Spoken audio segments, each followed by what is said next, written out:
Hey, good morning everyone. This is Anshika and today we are going to discuss about non-bonding electron pair repulsion theory. देखो last video में हमने discuss किया था कि bond angle comparison कैसे करेंगे molecules के बीच में। टुडे उसी बॉन्ड एंगल कंपैरिजन में आज हम एक नया फॉर्म देखेंगे through NBEPR. It's non bonding electron pair repulsion theory. देखो हमने जो बॉन्ड एंगल कंपैरिजन पढ़ा था वो सिंपल परसेंटेज एस कैरेक्टर से पढ़ा था कि परसेंटेज एस फाइल कौन से हैं और परसेंटेज एस हीटर कौन से हैं। तो इसमें जस्ट अगर हम वैलेंशियल इलेक्ट्रॉन पेयर रिपल्शन या रेजोनेंस वाली थ्योरी का वेस्पर की बात करें तो ये थ्योरी क्या करती है कि जो ये लोन पेयर हैं electron pair वैलेंशियल electron VSEPR theory क्या कहती है वेस्पर क्या कहती है कि ये जो आपके लोन पेयर हैं इनके रिपल्शन की वजह से यहाँ पर क्योंकि ये फैलेंगे तो ये जो बॉन्ड है ये अल्फा डिक्रीज होता है। मेरे ऊपर दो लोन पेयर लगे हैं। वेस्पर थ्योरी क्या कहती है इन लोन पेयर के बीच रिपल्शन की वजह से ये दूर दूर होंगे और बाकी ये जो ए बी बॉन्ड है ये दूर दूर होंगे तो ये पास पास आते हैं ए बी जिसकी वजह से ये जो अल्फा बॉन्ड एंगल होता है डिक्रीज होता है सिंपल वेस्पर में। लेकिन नॉन बॉन्डिंग नेबेपर क्या कहता है नेबेपर है non bonding electron pair. Bonding ma'am bonding ये लेकिन ये नॉन बॉन्डिंग की बात चली है तो नॉन बॉन्डिंग में किस तरीके से रिपल्शन होने वाला है मैम किस तरीके से ये आपके बॉन्ड एंगल को चेंज करेगा। चलो देखते हैं। इस बात से तो हम पूरी तरीके से इन्फॉर्म्ड हैं कि लोन पेयर में रिपल्शन की वजह से बॉन्ड एंगल चेंज होता है। बॉन्ड एंगल इलेक्ट्रॉन पेयर में आपका रिपल्शन होगा वो दूर जाएंगे रिपेल होंगे तो नीचे जो बॉन्ड बने हुए हैं वो आपस में पास आएंगे एंड बॉन्ड एंगल डिक्रीज होगा। बट अगर क्या हो कि जो आपके साइड एटम है बड़े बड़े हो जाएं अगर साइड एटम बहुत बड़े बड़े हो जाएं तो बॉन्ड एंगल पे क्या डिफरेंस आएगा। तो ऐसे मॉलिक्यूल जिनके साइड एटम बहुत बड़े बड़े होते हैं साइड एटम बहुत बड़े बड़े होते हैं इसको देखो मैं ऐसे भी शो कर सकती हूँ। देखो साइड एटम ये आपका ए हो गया साइड एटम ये रहे आपके ये इससे भी और बड़े बना लो तुम समझने के लिए।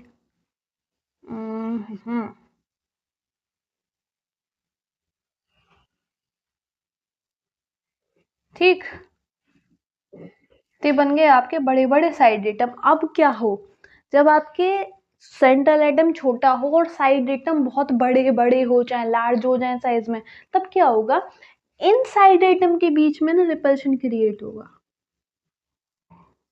ठीक हम बॉन्ड एंगल कंपैरिजन कौन सा कर रहे हैं मैम जनरली ये वाला बॉन्ड एंगल कंपैरिजन कर रहे हैं जो बी ए बी के बीच में बी ए बी के बीच में। पहली कंडीशन में हम नॉर्मल केस था वेस्पर थ्योरी लग रही थी कि आपके साइड एटम भी छोटे थे तो लोन पेयर रिपल्शन की वजह से बॉन्ड एंगल हम कंपेयर कर रहे थे। बट अगर किसी केस में साइड एटम आपके बहुत बड़े बड़े हो गए तो जब साइड एटम बड़े हो जाएं और सेंट्रल एटम छोटा ही रहे तब आपकी जो थ्योरी अप्लाई होती है वो होती है NBEPR non bonding electron pair repulsion theory. Non bonding क्यों मैम क्योंकि तुम देखो यहाँ रिपल्शन किन के बीच में हो रहा है यहाँ रिपल्शन मैम देखो अगर इसको मैं ए मानूं इसको बी मान लूं इसको बी मान लूं तो ए और बी के बीच बॉन्ड है। ठीक ए और बी के बीच बॉन्ड है इस ए और बी के बीच में बॉन्ड है ना ये सेकंड वाले ए और बी के बीच में भी बॉन्ड है। लेकिन बी और बी इन दो साइड एटम के बीच में ये भी बी है साइड एटम इन दो साइड एटम के बीच में कोई बॉन्ड नहीं है, बस रिपल्शन किस लिए हो रहा है, ये मतलब ये नॉन बॉन्डिंग है, बॉन्डेड नहीं है एक दूसरे से साइड एटम, नॉन बॉन्डेड है। इनके बीच में जब रिपल्शन क्रिएट हो देन आपकी थ्योरी जो अप्लाई होगी वो होगी नेबेपर। और नेबेपर कब अप्लाई होगी मैम, जब साइड एटम जो है आपके वो बड़े बड़े हों। आई समझ। वेस्पर किस पे काम कर रही है मैम, जो हमारे सेंट्रल एटम के ऊपर जो लोन पेयर लगा हुआ है। नेबेपर कब काम कर रही है मैम, जब साइड एटम बहुत बड़े बड़े हो जाएं तब नेबेपर काम करेगी। नॉन बॉन्डिंग साइड एटम के बीच में रिपल्शन जब हो, जब वो बहुत बड़े बड़े हो जाए, क्योंकि साइड एटम के खुद के बीच में कोई बॉन्डिंग नहीं है। इतनी बात समझ आई कि नॉन बॉन्डिंग ये नेबेपर कब काम करेगी। अब नेबेपर किन मॉलिक्यूल्स पे काम करेगी, तो इसकी कुछ कंडीशंस हैं। Let me erase it, let me erase it.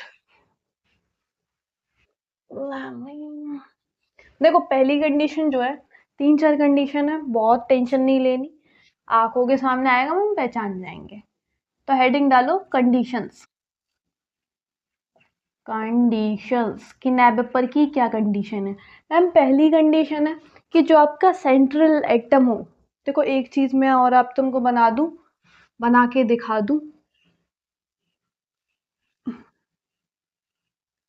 जब आपका नॉर्मल केस है, जब आपके साइड एटम छोटे छोटे हैं, जरा जरा से छोटे साइड एटम में तो रिपल्शन इतना क्रिएट नहीं होगा, मतलब नॉन बॉन्डिंग इलेक्ट्रॉन्स के बीच कोई रिपल्शन नहीं हो रहा, तो नेबेपर अप्लाई नहीं होगा।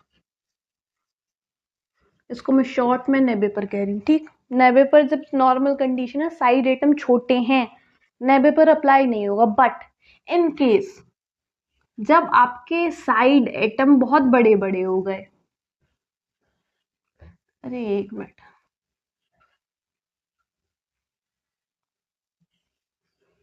ये आपके साइड एटम जब बड़े बड़े हो जाएंगे, बहुत बड़े बड़े हो जाएंगे, तो उनके बीच रिपल्शन क्रिएट होगा एंड नेबेपर इस कंडीशन में अप्लाइड रहेगा,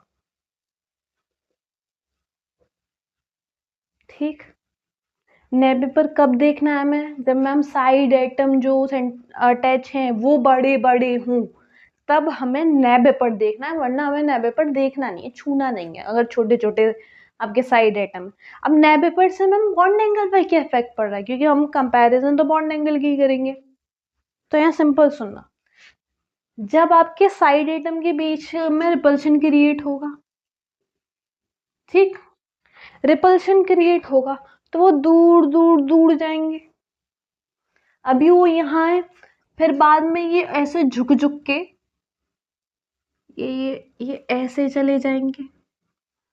अभी इतने झुके थे लेकिन रिपल्शन हुआ, नेबेपर अप्लाई हुआ, तो ये इतने और बढ़ गए, दूर दूर चले गए। मतलब क्या फर्क पड़ा मैम, यहाँ बॉन्ड एंगल तो इतना था, यहाँ जो है मैम बॉन्ड एंगल इंक्रीज हो गया। तो जिस भी मॉलिक्यूल पे नेबेपर थ्योरी, नेबेपर अप्लाई होगा, जिस भी मॉलिक्यूल पर नेबेपर थ्योरी लगेगी, उसका बॉन्ड एंगल नॉर्मल से बढ़ी ही जाएगा, इंक्रीज होगा हमेशा, याद रखना। अगर नेबेपर किसी भी मॉलिक्यूल पे अप्लाइड है तो उसका बॉन्ड एंगल हमेशा ज्यादा होगा। पहली कंडीशन है कि मैम नॉर्मल केस में जब साइड एटम छोटे हैं नेबेपर अप्लाई नहीं है, बट नेबेपर कब अप्लाई होगा किसी मॉलिक्यूल पर, जब साइड एटम आपके बड़े हो, ठीक। तो उसको मैं रफ कर दे रही हूँ। और दूसरी बात है, नेबेपर अप्लाई होने से बॉन्ड एंगल पे क्या फर्क पड़ेगा मैम, नेबेपर से साइड एटम बड़े हो, साइड एटम के बीच रिपल्शन होगा तो दूर दूर जाएंगे, जिसकी वजह से बॉन्ड एंगल आपका इंक्रीज हो जाएगा, ठीक। तो ये होगी आपकी पहली कंडीशन, इसको मैं रफ कर रही हूँ, नोट कर लेना कहीं। देखो सेकंड कंडीशन है आपकी, हाँ, तो पहली बात हो गई। दूसरी बात है कि मैम जो आपका सेंट्रल एटम है, ये इसको नाम दे दो A B, B, A B, B. जो आपका ये सेंट्रल एटम है, central atom should be from second period, बस इतनी बात है कि मैम जो सेंट्रल एटम है वो सिर्फ और सिर्फ सेकंड पीरियड से होना चाहिए। अब साइड एटम के बारे में क्या है मैम, जो साइड एटम होना चाहिए जो आपके बी हैं, side atom should be from third और ऑनवर्ड पीरियड्स,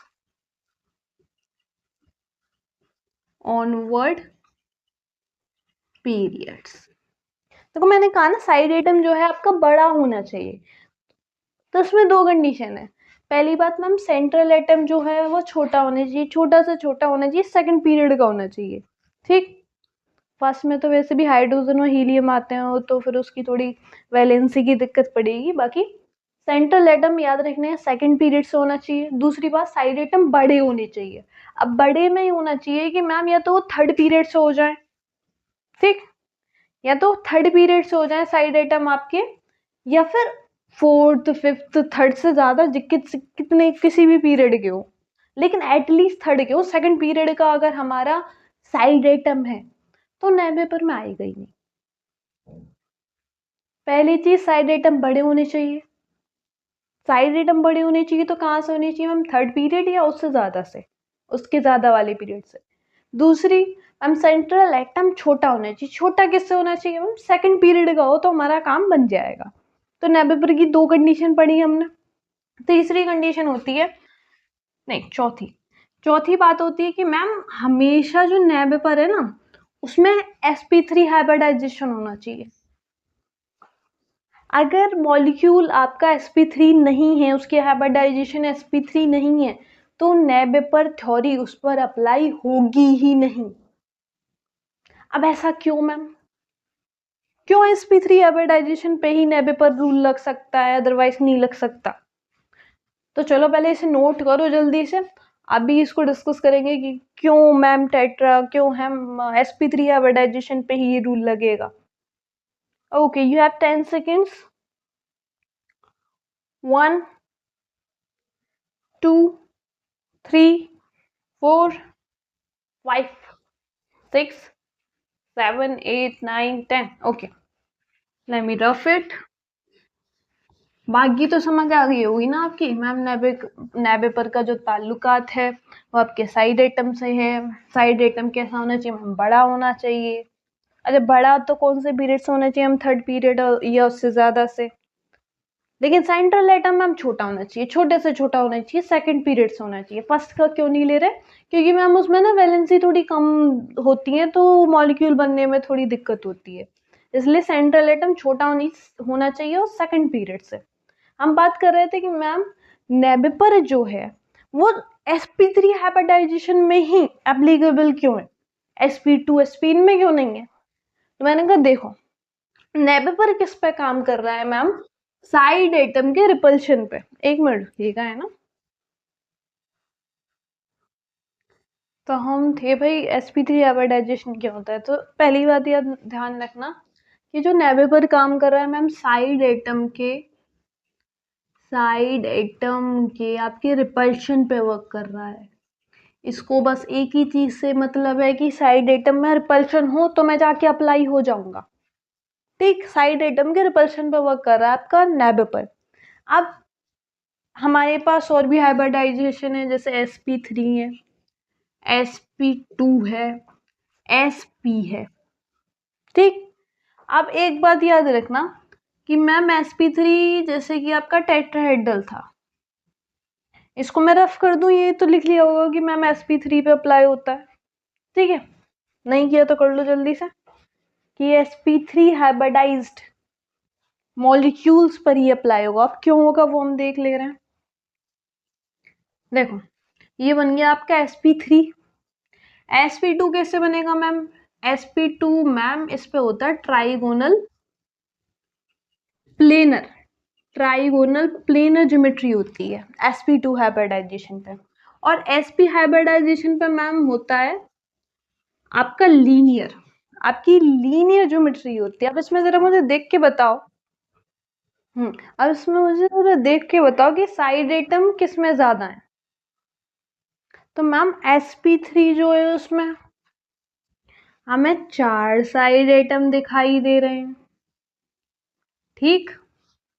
जो आपका sp2 है इसमें मैम सिर्फ 3 ही साइड एटम है, और जो sp है आपका इस पे तो मैम 2 ही साइड एटम हैं, इसमें तो और ज्यादा साइड एटम है ही नहीं। और हमारा नेबेपर किस पे वर्क कर रहा है, लेकिन मैम साइड एटम के रिपल्शन पे। तो अब जितने ज्यादा साइड एटम होंगे उनके बीच रिपल्शन उतना ज्यादा क्रिएट होगा, तो नेबेपर उतनी अच्छे से अप्लाई होगा, ज्यादा भीड़, ज्यादा दूरी, ज्यादा दूर दूर जाएंगे।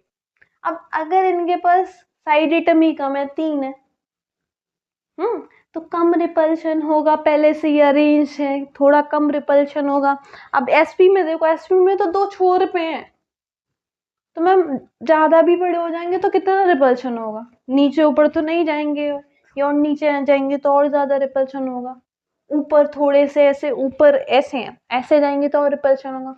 मतलब यहाँ ये सबसे स्टेबल में, यहाँ पे तो 2 साइड एटम में मैम रिपल्शन इतना होगा ही नहीं, तो नेबेपर इतना अप्लाई ही नहीं होगा। तो sp3 में क्यों नेबेपर ज्यादा है, क्योंकि मैम इसके जो साइड एटम है ज्यादा है। अब ज्यादा साइड एटम तो ज्यादा रिपल्शन, इतनी इंफॉर्मेशन आई थिंक बहुत है कि sp3 क्यों है, क्योंकि रिपल्शन ज्यादा है उसमें। नाउ अब चलो कुछ क्वेश्चन करते हैं। इससे पहले एक क्विक रिवीजन करो कि मैम जो नेबेपर है फुल फॉर्म मैम है non bonding electron pair repulsion theory. Non bonding में रिपल्शन होगा मतलब साइड एटम से रिलेटेड है मैम, क्योंकि साइड एटम में खुद में कोई बॉन्डिंग नहीं है, ठीक। सेंट्रल एटम से बॉन्डिंग है बट साइड एटम की खुद की कोई बॉन्डिंग नहीं है, नॉन बॉन्डेड है। आपका ये बी और बी नॉन बॉन्डेड है, इन दोनों के बीच में कोई बॉन्ड नहीं है। दूसरी बात समझ आई, पहला साइड एटम पे काम करेगा। अब कैसे साइड एटम पे काम करेगा नेबेपर, मैम जो साइज में बड़े बड़े होंगे, ठीक।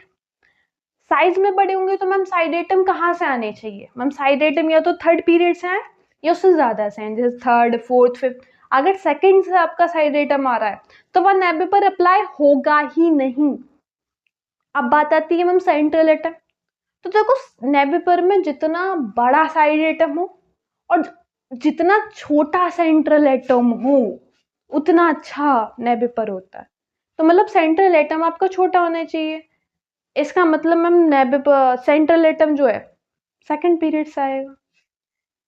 जबकि चौथी और लास्ट बात थी कि मैम जो नेबेपर है sp3 हाइब्रिडाइजेशन पे ही वर्क करेगा। क्यों करेगा, क्योंकि मैम sp3 हाइब्रिडाइजेशन में सबसे ज्यादा साइड एटम होते हैं, 4 साइड एटम होते हैं। तो जितने ज्यादा साइड एटम उतना ज्यादा रिपल्शन, उतना अच्छा नेबेपर, ठीक। अब हम क्विकली करते हैं अपनी क्वेश्चंस की practice. So give me only 2 seconds. तो चलो भाई इसमें देखो और बताओ कि नेबेपर एक्टिव कौन सा है और नहीं। You have 10 seconds. वो रूल्स जो भी मैंने बताया उनको अप्लाई करो, second period, third period onward. मुझे बताओ कि कौन सा नेबेपर एक्टिव होगा या कौन सा इनएक्टिव होगा। So you have 10 seconds. 1 2, video को पॉज करो इसे। 3 4 5 6 7 8 9, टाइम स्टॉप 10। देखो नेबेपर में पहले आपका सेंट्रल एटम कहाँ से होना चाहिए मैम, सेकंड पीरियड से होना चाहिए, बिल्कुल सही बात है। लेकिन मैम जो साइड एटम होना चाहिए ना वो एटलीस्ट थर्ड से होना चाहिए, एटलीस्ट थर्ड से। बट ये साइड एटम क्या है मैम, ये तो मैम फर्स्ट पीरियड से ही आ गया, तो ये नेबेपर एक्टिव नहीं है, ये नेबेपर इनएक्टिव है। इसको मैं लिखूं कहाँ, लेकिन इसको मैं यहाँ बना दूं, ऐसा बना दूं, क्रॉस का साइन, नेबेपर एक्टिव नहीं है। दूसरे पे जाते हैं मैम, जो सेंट्रल एटम होना चाहिए सेकंड पीरियड से होना चाहिए, बिल्कुल सही।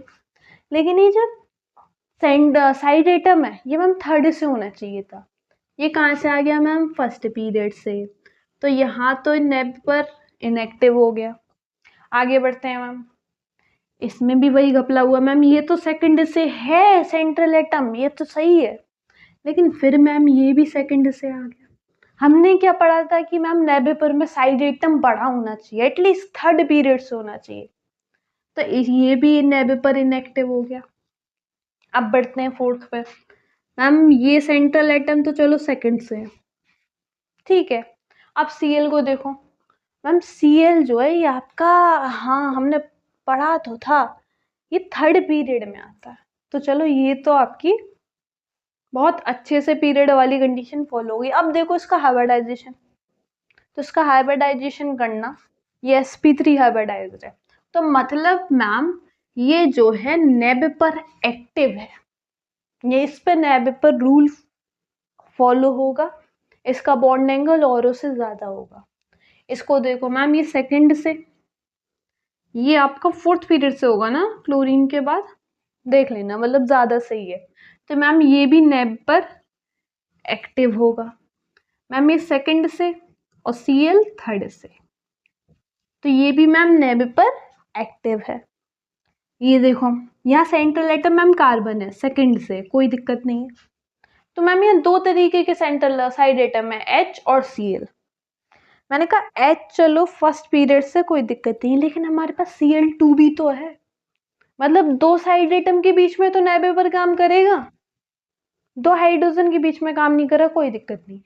लेकिन हमारे पास दो सीएल भी तो हैं, इन दो सीएल के बीच तो नेबेपर काम कर जाएगा मैम। तो ये जो मॉलिक्यूल होगा आपका नेबेपर एक्टिव होगा। तो ये समझ आया कि मैम कौन सा नेबेपर एक्टिव मॉलिक्यूल है, कौन सा इनएक्टिव मॉलिक्यूल है। चलो अब हम क्या करेंगे, अभी हम करेंगे बॉन्ड एंगल कंपैरिजन, ठीक। पहले जो हमने बॉन्ड एंगल कंपैरिजन किया था वो परसेंटेज एस के बिहाफ पे किया था, अब हम नेबेपर के बिहाफ पे करेंगे। और ये ध्यान रखना कि कभी भी आपका नेबेपर कोई एक्टिव मॉलिक्यूल आ गया तो उसका बॉन्ड एंगल हमेशा ज्यादा होगा, हमेशा हमेशा ज्यादा होगा, ठीक। चलो अब मुझे इधर 2 सेकंड का टाइम दो, मैं जल्दी से क्वेश्चन नोट करती हूँ, फिर अपन क्वेश्चन करेंगे। हमें इसमें कंपेयर करके बताओ बॉन्ड एंगल के अकॉर्डिंग, मतलब इसको अरेंज करो इनके बॉन्ड एंगल के अकॉर्डिंग।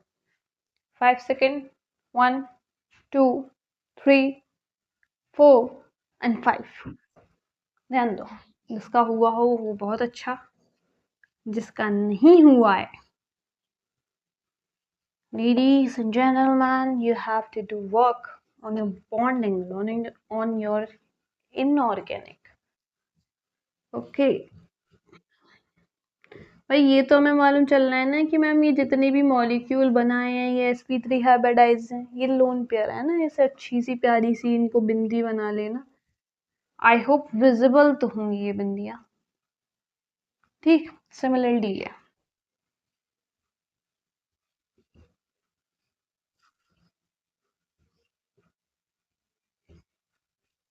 ठीक। बॉन्ड एंगल कंपेयर किस में करना है मैम, ये α1 α2 α3। अब इसमें जल्दी से मुझे बताओ कौन सा नेबेपर एक्टिव है और कौन सा नेबेपर इनएक्टिव है। तो मैम OH2 अभी किया था, नेबेपर एक्टिव नहीं है। OF2 ये भी नेबेपर एक्टिव नहीं है। बट मैम अगर OCl2 का देखें तो ये जो है नेबेपर एक्टिव है, क्योंकि ये तो सेकेंड पीरियड से central atom and side atom आपका थर्ड पीरियड से, तो नेबेपर एक्टिव है। नेबेपर एक्टिव है तो मैम साइड एटम बड़े,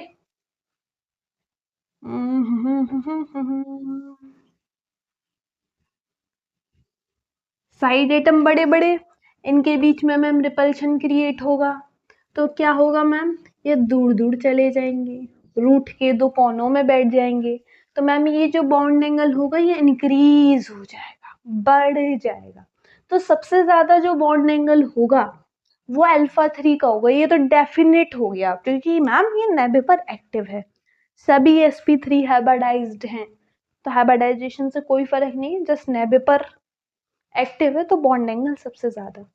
एक तो क्लियर हो गया। अब मैम दो और देखो, इसको मैं रफ कर रही हूँ, हमारे पास दो और बचे। अब दो तो मैम हमने पिछली बार परसेंटेज एस फाइल और परसेंटेज एस हेटर की बात करी थी, तो मैम ये एफ जो है फ्लोरीन जो है परसेंटेज एस हेटर है, ये अपना जो एस कैरेक्टर ऊपर देंगे, जिसकी वजह से इधर अल्फा 2 की side percentage S character decrease होगा। और परसेंटेज एस कैरेक्टर मैम हमने पढ़ा था, कहाँ लिख दूं मैं, कहीं तो लिखना पड़ेगा मैम। जो परसेंटेज एस कैरेक्टर पढ़ा था वो डायरेक्टली प्रोपोर्शनल था आपका बॉन्ड एंगल के। ये परसेंटेज एस हेटर है, इन्होंने अपना परसेंटेज एस कैरेक्टर ऊपर दे दिया, मतलब यहाँ परसेंटेज एस घट गया, तो मैम बॉन्ड एंगल भी घट गया, बॉन्ड एंगल ऑल्सो डिक्रीज। अब इसमें क्या हुआ मैम, ये भी सेम है, बस ये दिक्कत की, बस अच्छी बात क्या है, ये परसेंटेज एस हेटर नहीं है मैम, ये परसेंटेज एस फाइल है, ये नहीं देंगे अपना एस कैरेक्टर। इसने क्या किया, अपना एस कैरेक्टर ऊपर दे दिया, कमी पड़ गई इसलिए एस कैरेक्टर की। लेकिन यहाँ ये जो हाइड्रोजन है, ये परसेंटेज एस कैरेक्टर ऊपर नहीं देंगे, जिसकी वजह से इनका जो परसेंटेज एस कैरेक्टर होगा वो इससे ज्यादा होगा, डिक्रीज ही नहीं हुआ तो इससे ज्यादा होगा, तो मतलब इसका बॉन्ड एंगल भी ज्यादा होगा। सबसे ज्यादा बॉन्ड एंगल मैम अल्फा 3 का, क्योंकि नैब पर अप्लाई हुआ। दूसरा मैम अल्फा 1 का, क्यों, क्योंकि इसने अपना एस कैरेक्टर नहीं दिया, बॉन्ड एंगल जितना था उतना ही रहा, ना बढ़ा ना घटा, यहाँ कम हुआ मैम। अल्फा 2 का सबसे कम बॉन्ड एंगल, क्यों, क्योंकि मैम फ्लोरीन जो है परसेंटेज एस हीटर है, इसने percentage S character lone pairs को दे दिया, ऊपर दे दिया, और परसेंटेज एस कैरेक्टर कम हो गया नीचे अल्फा 2 के पास, तो बॉन्ड एंगल भी कम हो गया, तो बॉन्ड एंगल इसका सबसे कम हो गया, क्योंकि दे दिया जितना और था इसके पास। तो ऑर्डर आपका हुआ alpha 3, alpha 1 and alpha 2। I hope सभी को क्लियर होगा। अब मूव करते हैं अपने नेक्स्ट क्वेश्चन पे। मजा आ रहा है ना भाई, दमदार क्वेश्चन है। चलो इसमें बॉन्ड एंगल का कंपैरिजन करके बताओ, वीडियो पॉज करो जल्दी से करो, इसमें सारा मिक्स है सब कुछ। Okay you have 5 seconds, 1 2 3 4 5। अब चलो हम करते हैं। सबसे पहला देखना आपको, जब भी आपको बॉन्ड एंगल कंपेयर करने के लिए दे दे, सबसे पहले देखनी है आपको हाइब्रिडाइजेशन। तो मैम ये sp2 हाइब्रिडाइज्ड है, इट मींस बी एफ। आज ना मैं बहुत दिनों बाद वीडियो बना रही हूँ, तो एक्चुअली इस वजह से ना राइटिंग खराब आ रही है, तुम थोड़ा सा इसमें देखना। मैम जो NH3 है ये sp3 हाइब्रिडाइज्ड है, ये कुछ ऐसे बनती है, ठीक।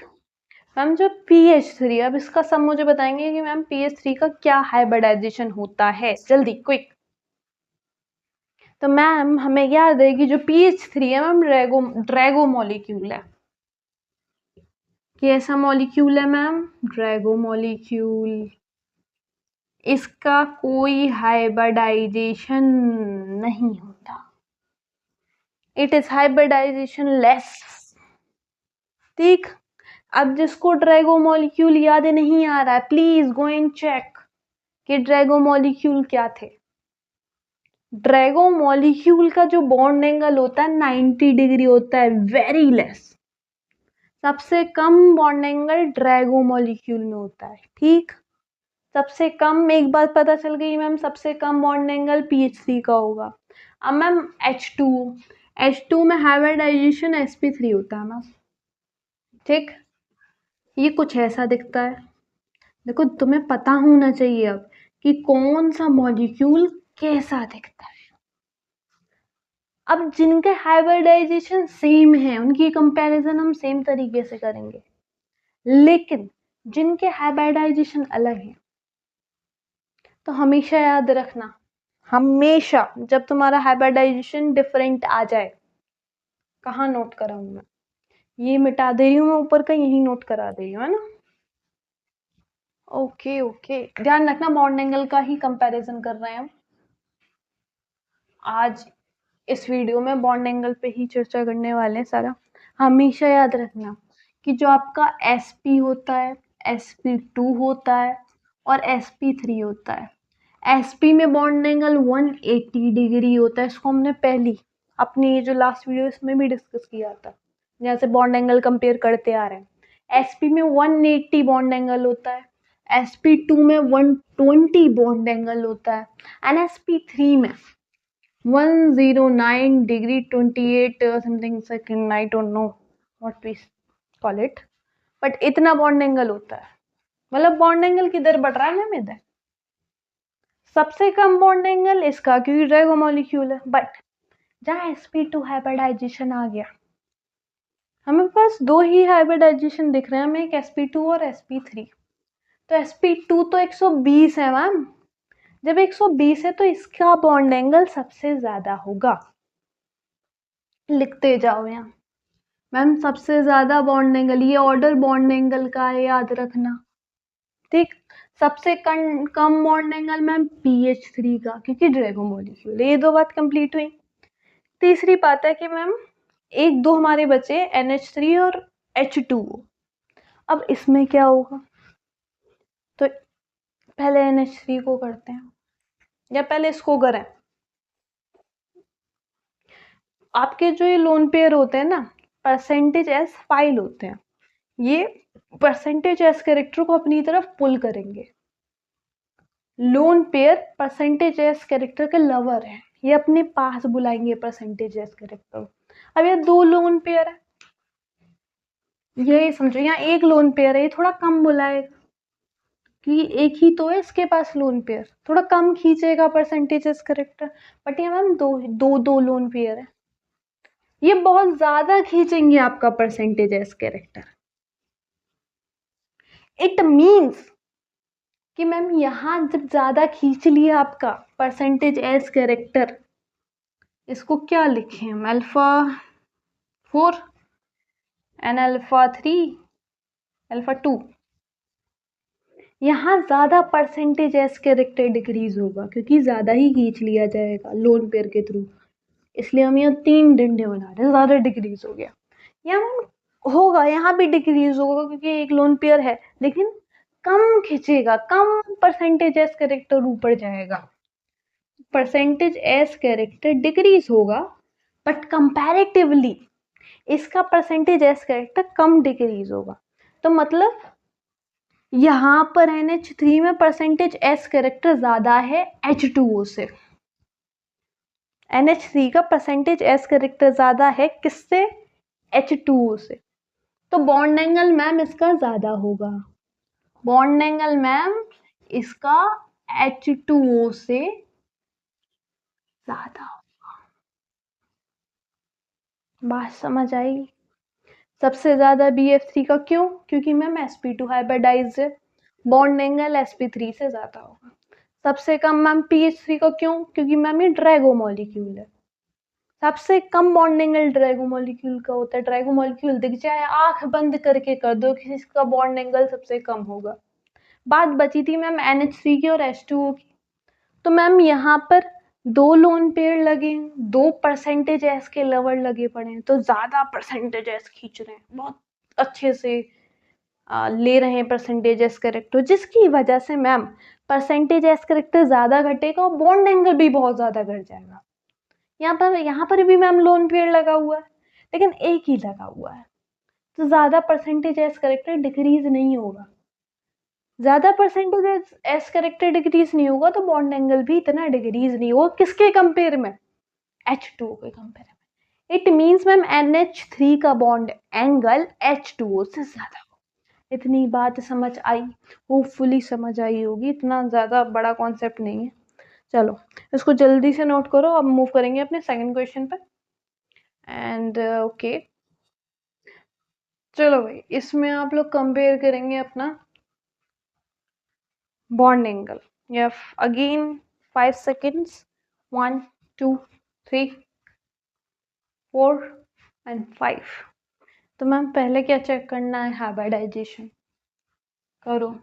मैम sp3 है, sp3 है, ये भी sp3 है, ये भी sp3 है ना? नहीं हो तो चेक करके मुझे बताना। वैसे मेरे ख्याल से तो सब sp3 है मैम। इसको जरा H2S को हम ध्यान से देखें तो मैम ये ड्रैगो मॉलिक्यूल है। देखो ड्रैगो मॉलिक्यूल से आपको सावधान रहना पड़ेगा, है ना, कहीं आ जाए आप भूल जाए आप उसका हाइब्रिडाइजेशन निकाल दें तो बॉन्ड एंगल का पूरा कंपैरिजन का सत्यानाश हो जाए।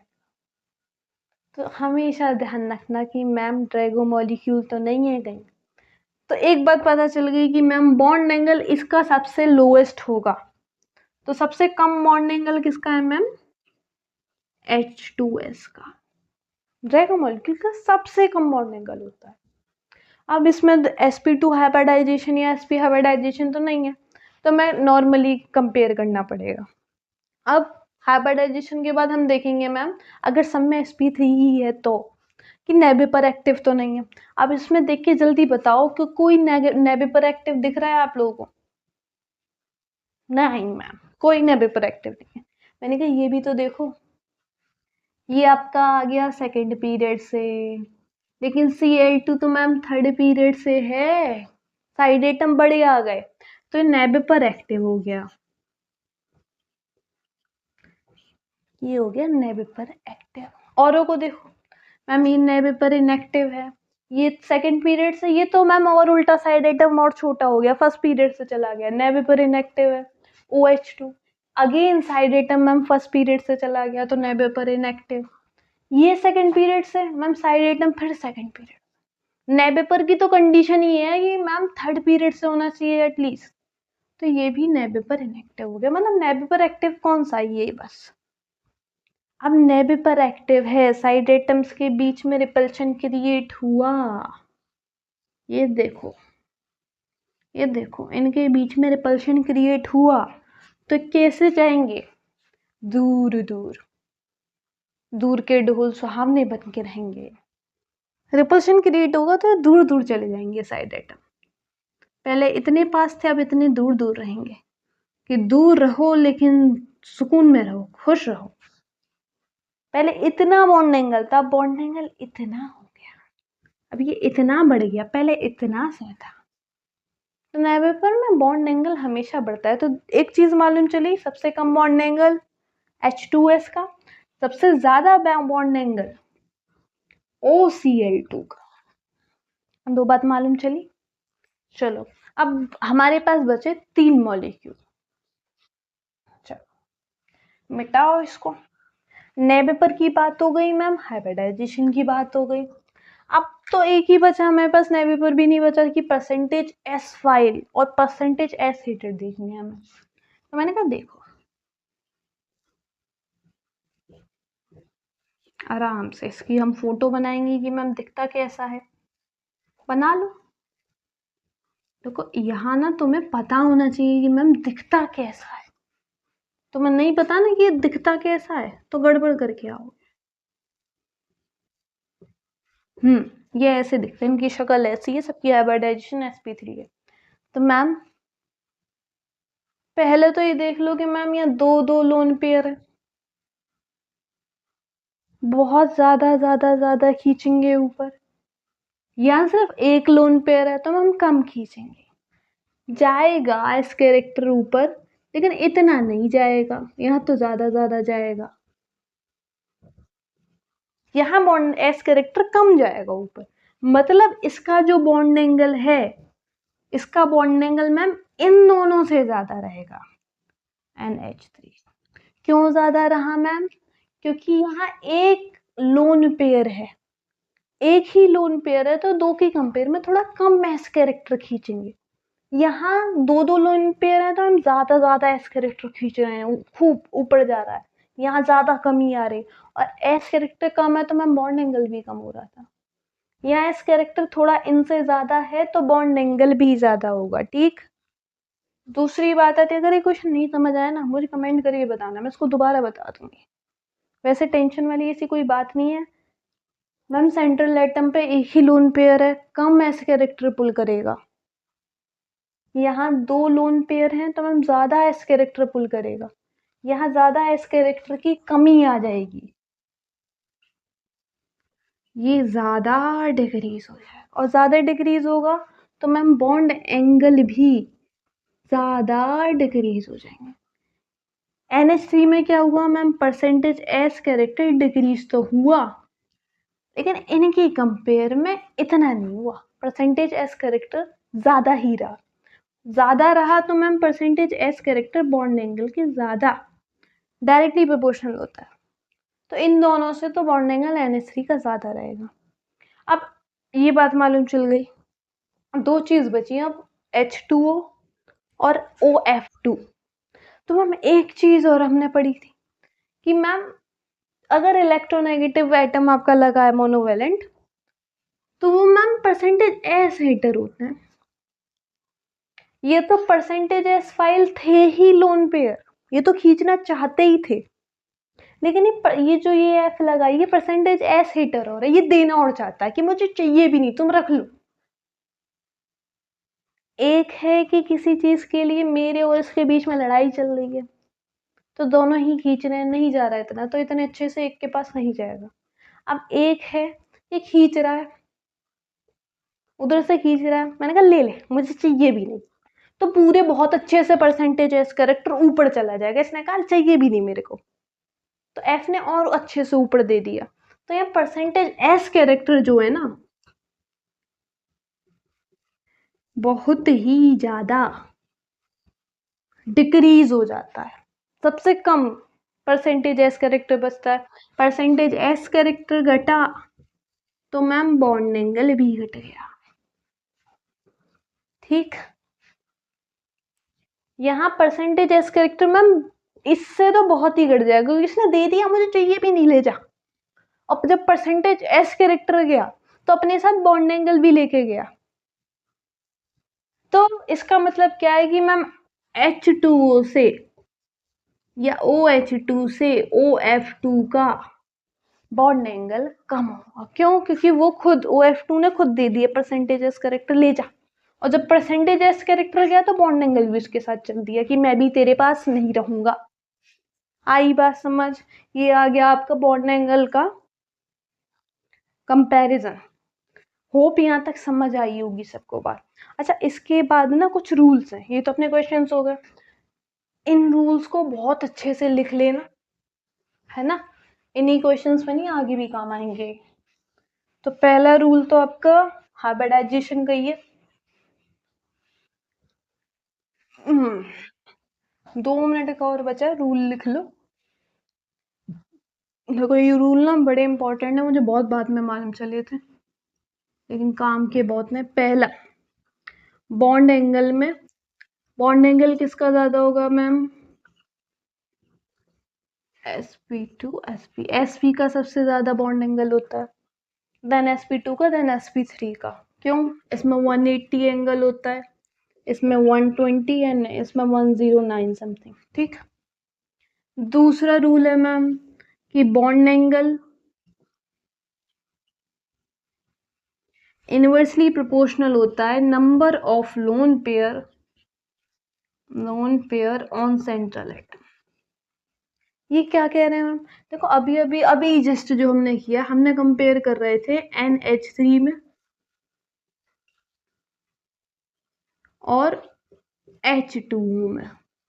अभी हम जितने भी बॉन्ड कंपेयर कर रहे हैं वो इनके बीच में कर रहे हैं, ऊपर वाला बॉन्ड एंगल नहीं कर रहे हैं हम,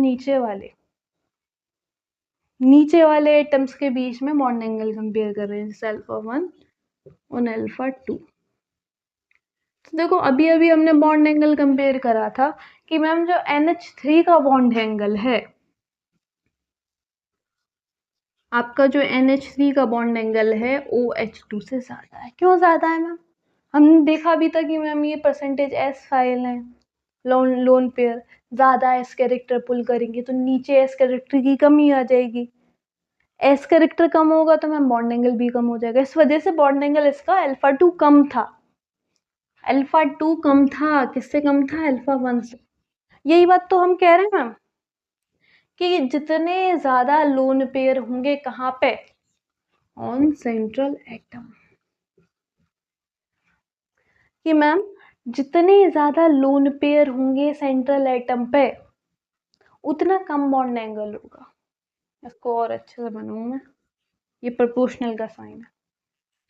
और जितने कम लोन पेयर होंगे सेंट्रल एटम पे कम, तो उतना ज्यादा बॉन्ड एंगल होगा। आई बात समझ? सेंट्रल एटम पे जितने ज्यादा बॉन्ड एंगल, ये ज्यादा तो बॉन्ड एंगल कम, बॉन्ड एंगल कम। जितने कम बॉन्ड एंगल, जितना कम लोन पेयर, अगर ये कम है, लोन पेयर कम है सेंट्रल एटम पे, तो बॉन्ड एंगल ज्यादा। ठीक, दूसरा रूल समझ आया। तीसरा बात, हाँ ये बात समझ आ गई ना आप लोगों को? ओके। हाँ, तीसरी बात इसको मिटा दूं। हम्म,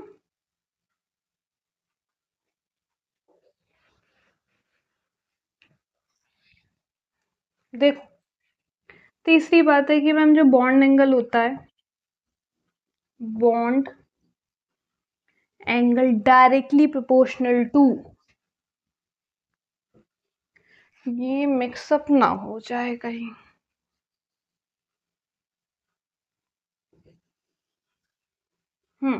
bond angle directly proportional to, directly नहीं, inversely proportional to electronegativity of side atom and bond angle, bond angle directly proportional to electronegativity of central atom।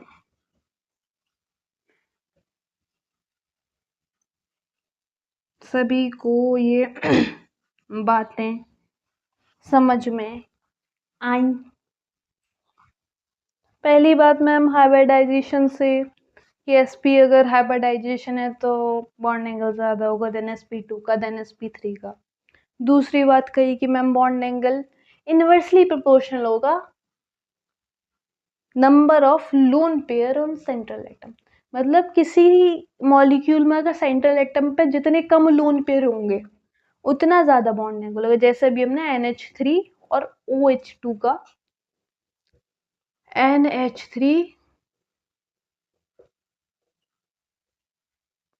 भाई आज ओके, ऐसा लग रहा है जैसे मैं उल्टे हाथ से नहीं लिख तो मैं सीधे ही हाथ से रही हूँ, बट आज हाथ बहुत दिन हो गए ना, एक्चुअली थोड़े से ज्यादा दिन हो गया। तो हम क्या कह रहे हैं, number of lone pair on central atom, मतलब जितने ज्यादा आपके लोन पेयर होंगे सेंट्रल एटम पे, उतना कम बॉन्ड एंगल होगा। बॉन्ड एंगल का ऑर्डर इसका इस तरीके से, जितने जितने कम है लोन पेयर, उतना ज्यादा बॉन्ड एंगल, जितने ज्यादा है लोन पेयर, उतना कम बॉन्ड एंगल। ठीक, दूसरी बात आ गई कि ma'am bond angle inversely proportional होगा साइड एटम की इलेक्ट्रोनेगेटिविटी पे। En जो है इलेक्ट्रोनेगेटिव है, अगर साइड एटम ज्यादा आपका इलेक्ट्रोनेगेटिव है, ज्यादा इलेक्ट्रोनेगेटिविटी है, तो उसका बॉन्ड एंगल कम होगा। अगर साइड एटम की इलेक्ट्रोनेगेटिविटी कम है तो ज्यादा होगा। अगर इलेक्ट्रोनेगेटिविटी साइड एटम की ज्यादा है तो बॉन्ड एंगल कम होगा। तीसरी बात आ गई मैम कि अगर बॉन्ड एंगल डायरेक्टली प्रोपोर्शनल होगा सेंट्रल एटम की इलेक्ट्रोनेगेटिविटी पे। ठीक,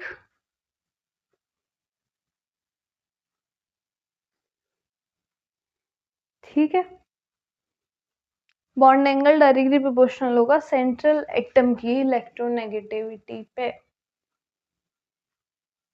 आ गई बात समझ? तो ये कुछ इंपॉर्टेंट पॉइंट है, इनको सभी अच्छे से देख लेना। कोई दिक्कत हो, कोई कंफ्यूजन हो तो पूछ लेना, उसको हम अपनी नेक्स्ट वीडियो में क्लियर कर देंगे। वैसे होगी ही नहीं जहाँ तक, लेकिन हाँ इन पॉइंट्स को आप याद रखेंगे, हमेशा हमेशा याद रखेंगे। So this is something about NBEPR, something about bond angle comparison. यहाँ पे हमारा बॉन्ड एंगल कंपैरिजन कंप्लीट हो गया।